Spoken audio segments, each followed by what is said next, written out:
Hello बच्चों, welcome, सुप्रभात। आज हम भाषा मंजरी के पाठ संख्या 5 बड़े भाई साहब द्वारा मुंशी प्रेमचंद जी की रचना का पूर्व परिचय, पद परिचय और कवि परिचय, लेखक परिचय करा चुका हूँ। आज मैं आपके समक्ष बड़े भाई साहब के प्रश्न उत्तरी पर चर्चा करने जा रहा हूँ। आप सभी ध्यान से सुनेंगे बड़े भाई साहब का प्रश्न और उत्तर।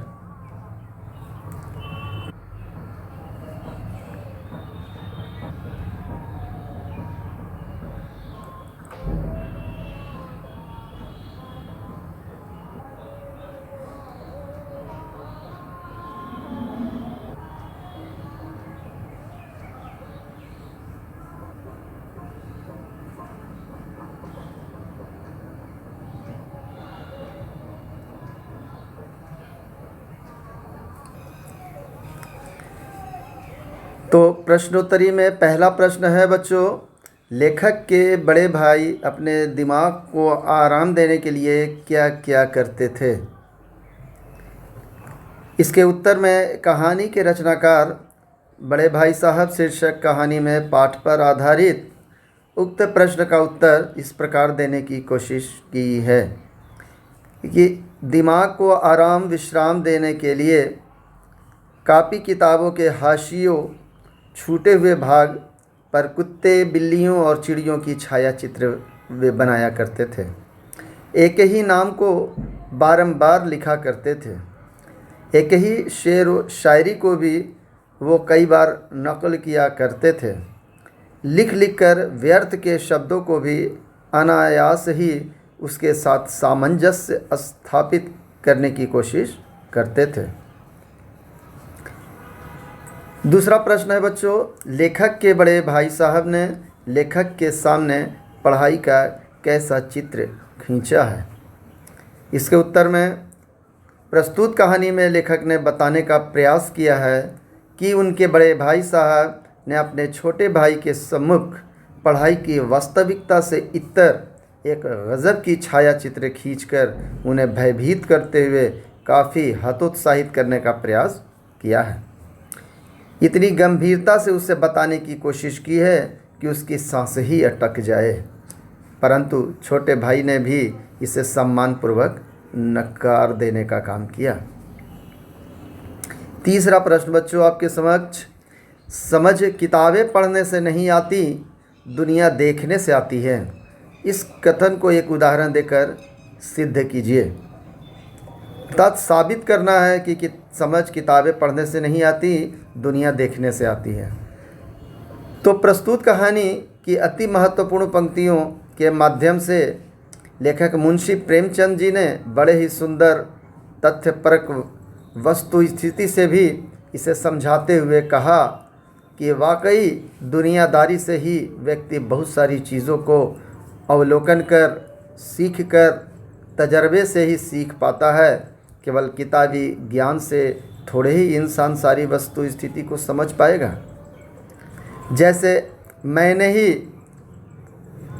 अपना ही उदाहरण दूं, मैं विवाह पूर्व मैं अपनी अपरिपक्वता की पहचान और समझ नित्य दिन दिखाई और कुछ भी न संग्रह कर सका, परंतु विवाहोपरांत विवेकशील, धैर्यशील, शिक्षित पत्नी ने जब मुझे दुनियादारी की रोशनी और भविष्य में जिम्मेदारी बढ़ने की समझ विकसित की तो मेरी आंखें खुल गईं और मैंने परिपक्व भूमिका का निर्वहन करना शुरू कर दिया। बस इसी कथन और उदाहरण से भी उक्त पंक्तियों की सार्थकता और आशय सिद्ध हो जाती है। चौथा प्रश्न है बच्चों, लेखक के बड़े भाई साहब ने परीक्षा में सफलता के लिए क्या क्या किया। आप अपनी परीक्षा की तैयारी किस प्रकार करते हैं। तो उक्त प्रश्न के आलोक में लेखक ने बड़े भाई साहब की परीक्षा पूर्व तैयारियों का खाका अर्थात चित्र कुछ इस प्रकार खींचा है। उनका कथन है कि परीक्षा हेतु दिन रात केवल किताबें लेकर अध्ययन करना चाहिए, ना तो किसी भी प्रकार का मनोरंजन हो, मौज मस्ती ही किया जाए और न ही खेल कूद में अपनी पढ़ाई की तिलांजलि दी जाए। व्यर्थ में समय बर्बाद कर परीक्षा में कदापि सफल नहीं हो सकते हैं। अर्थात परीक्षा का भय और प्रभाव परीक्षार्थी के चेहरे से झलकना चाहिए, सदा चिंता मग्न रहना चाहिए। पर मैंने सोचा कि मैं अपने ऊपर कभी भी परीक्षा रूपी दानों को इस मानव पर हावी होने नहीं दूंगा।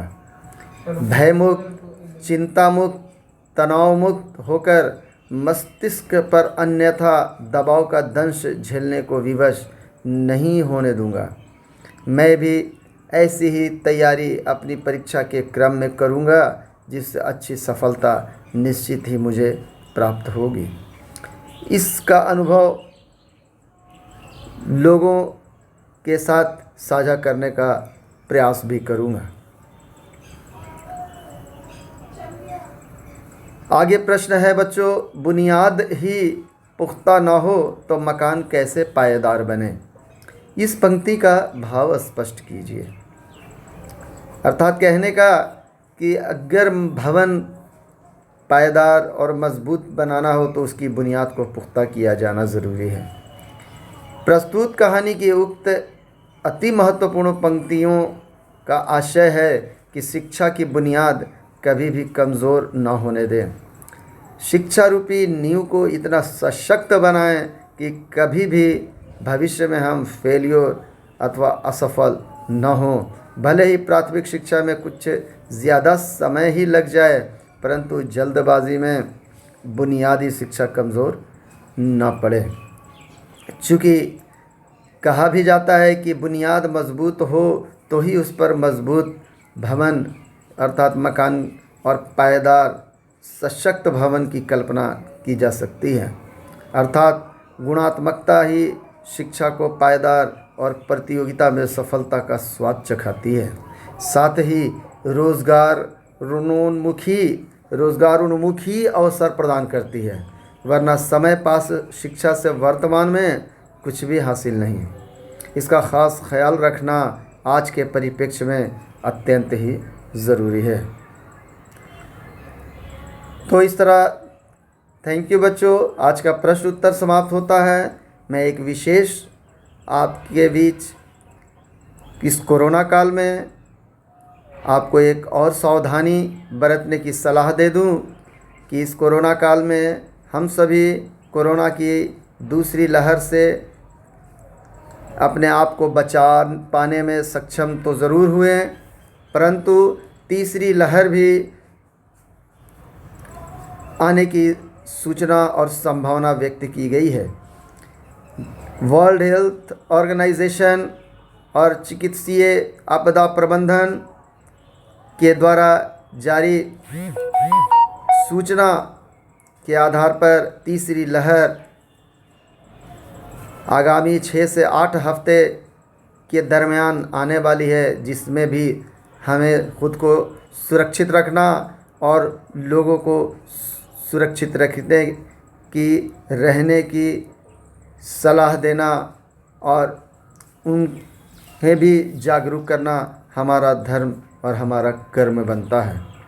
तो बच्चों, इसके लिए क्या करना है कि हमें हमेशा अपने नियमित समय पर साबुन से हाथ धोते रहना है।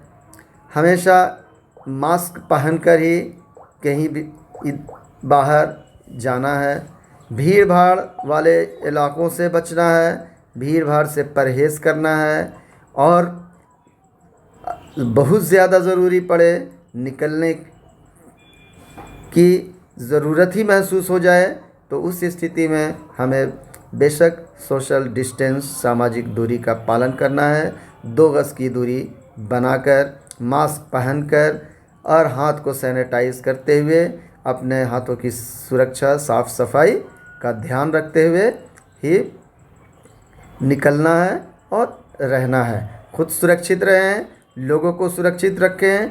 समाज को सुरक्षा प्रदान करने हेतु अपने मनोभाव को दूसरों के समक्ष जागरूकता फैलाने का काम करें। धन्यवाद बच्चों, थैंक्स फॉर वाचिंग, शुक्रिया।